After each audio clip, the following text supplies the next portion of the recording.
আসসালামু আলাইকুম, আমি মোহাম্মদ মেহেদি হাসান। আজকে আপনাদেরকে দেখাবো সোলার সেচ পাম্প স্থাপন করে 3 ইঞ্চি বোরিংয়ের সাথে।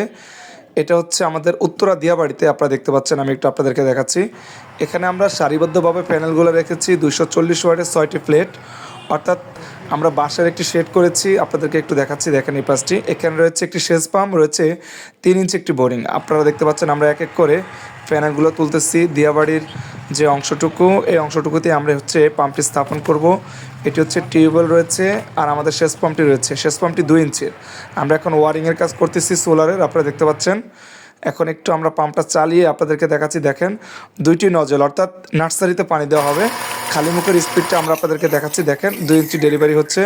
রোদের তাপমাত্রা যখন বাড়বে তখন আরও স্পিড হবে। আপনারা যদি এই পাম্পটি স্থাপন করতে চান আপনার নিজস্ব এলাকাতে, আপনারা বিস্তারিত জানতে আমাদের স্ক্যানের নাম্বার রয়েছে, অন্যথায় আপনারা আমাদের শোরুমে আসতে পারবেন। এখানে 2টি পাইপের মাধ্যমে এই নার্সারিতে পানি দেওয়ার জন্য এই পাম্পটি স্থাপন করা হয়েছে। অর্থাৎ রোদ যখন বাড়বে, এখন তো শীতকাল, রোদ যখন বাড়বে স্পিড ঠিক ততটাই বাড়বে। এখন হচ্ছে মিষ্টি রোদ, তাই স্পিড কমে যাচ্ছে। ইনশাল্লাহ যখন ভরপুর রোদ উঠবে তখন পাম্পের স্পিড আরও বেশি বাড়বে। এই পাম্পের দাম এবং এই পাম্প কীভাবে সংগ্রহ করবেন এই সংক্রান্ত তথ্যের জন্য বিস্তারিত কল দেবেন। দেখেন পাইপের মাথায় দারুণ স্পিড হচ্ছে ইনশাল্লাহ।